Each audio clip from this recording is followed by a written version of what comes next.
historically there have also just been a lot of issues, and I think that there are just a lot of like remnants of issues in terms of like, I don't know, like the power struggle and also just like the power dynamic. And I think that... What do you mean by power dynamic? I just feel like our society, although we've come like a long way, there is still like a sense of like power that we give to men that like women almost cannot get, or like there's a sense of like ease that comes with a lot of opportunities that it just seems like men get in comparison. And I just feel like, I don't know, I just feel like there's things that are uneven that feminism would address.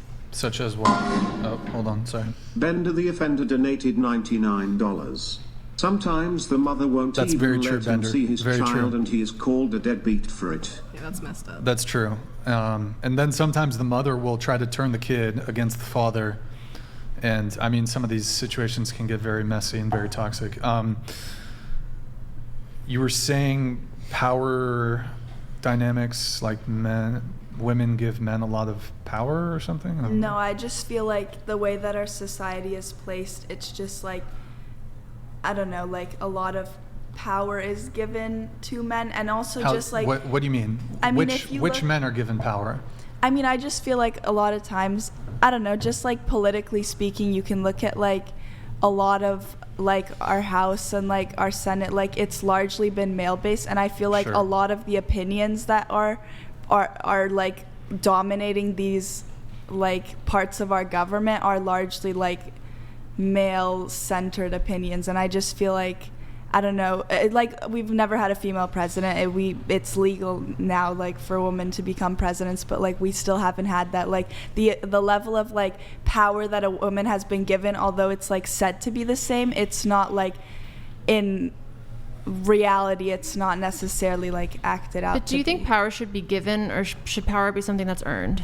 I mean, I think it has been earned. I just think that the way that our society is like structured, it hasn't been like properly given where it has been earned. I mean, Hillary Clinton has been a presidential candidate. Was it two separate against Obama and then against Trump? She was so close. She didn't win. But that's up to an election. That's against the population voting. Nothing's put in place. But so I mean, so you're saying that because there isn't an equal representation in some of these top positions of power, that what? I just think representation is also something that is very important, because like what we see represented and the opinions that are shared and whether or not they are diverse has a big impact on like society and just how it's governed. Do you think that men and women are 100% the same? I mean, no, like... Do you think that men and women have different proclivities when it comes to their interests or the types of jobs that they go into? And this is kind of related to the wage gap a little bit. Like, what do you mean? Well, is it the case that temperamentally men and women have different interests when it comes to various things? But like, I'm trying to think of how many women are in the oil field versus, is that what you're kind of getting at? Well, a little bit, but could it be the case that generally speaking, like, women are less interested in pursuing a political career than men are? I honestly would not say so. I'd say especially today that is not the case. I'd just say that if like you are, for example, like somebody who is a person of color and then now add on being a woman on top of that, like your chances of gaining that like position of power is going to be a lot lower than somebody who is the second most powerful person in the world is a woman of color. Well, now it is, but that's because of the fact that we were able to get a Democratic candidate in who was... But does she deserve... I mean, like, what are the policies you love about Kamala? I mean, personally, I was not the biggest like Biden and Kamala person. I was more of like Bernie. I was on that stance, but like... I think many would argue that Kamala was given power. I have a question with this, right? So sucked her power. Just because there is a discrepancy, does it necessarily mean that it's due to sexism? I mean, not necessarily, but I think that if there was not such a historical and like current impact of sexism, I think that this discrepancy would certainly be a lot less. But I think the institutions that we've talked about have historically been where women have been oppressed or suppressed or whatever. I mean, so education, women now graduate with at a strikingly higher rate than men do. They have more degrees. They're even entering fields that have been historically dominated, like male dominated, such as like STEM careers. And so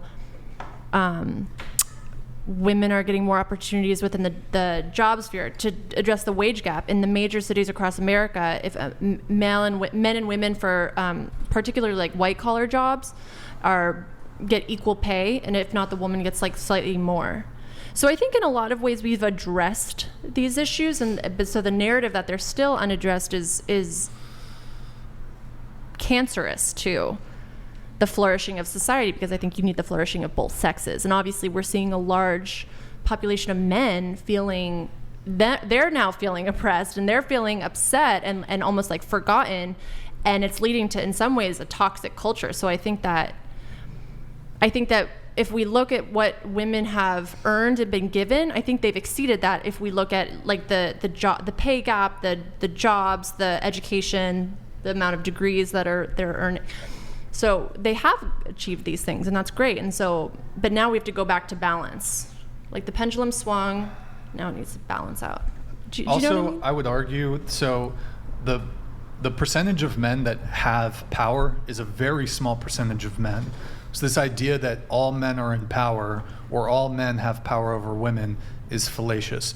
So it's probably like what percentage of men are CEOs, what percentage of men are in boardrooms, what percentage of men hold political power.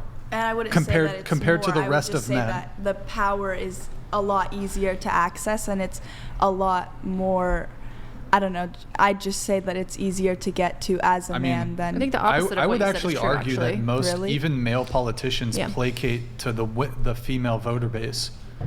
But that Because doesn't women necessarily mean that it's easier for a woman to... Well, but that could come down to the innate differences between men and women and what the choices that they make when it comes to what they go to, what they choose to study in college, and also the career fields that they choose to go into.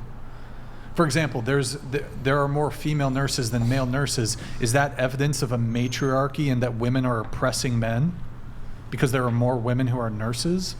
Just because there's a discrepancy does not necessarily mean it's because there's sexism. That's true, but a discrepancy in power and a discrepancy in what opinions are voiced and heard, I would say, does mean that there is a discrepancy in like Well, power. there's a whole lot of issues that face women that get a lot of attention politically, but it's not clear to me that there's any male-centric issues that really get much political attention at all. Which I think they should. I don't think that just because... I can't think of anything when it comes to male-specific issues that gets attention. Like his podcast is apolitical, right? How many? Can I ask? Do you have sponsors? How's this relevant? So if you were promoting like if you were a woman talking about being a moderate, like being politically moderate, talking to both sides, do you think that you'd have more advertising revenue or potential opportunities like that? If I was a woman doing this similar kind of podcast, Call Her Daddy, Drew Afualo, both of these women have actually, or both of these groups of women have actually said much more controversial things than I've said. Drew Afualo has a Spotify deal. Call Her Daddy did a Spotify deal for $100 million, $200 million. I actually think I'm doing better viewership numbers than, I'm not sure about Call Her Daddy, but I'm pretty sure my podcast is more downloaded than Drew's. In any case, I could be wrong. And she says some real man-hating shit, that woman. Yeah. But because I'm a man, because I'm like, look, feminism is the mainstream. That is the status quo. Yeah, exactly. And I'm kind of coming at it from more of like, well, here's the way men are struggling. Here's the way men are disadvantaged. Yeah, that's not mainstream. You can't really say that and then expect to be making 9-figure deals with Spotify or whatever bullshit platform it is. So Exactly. it is what it is.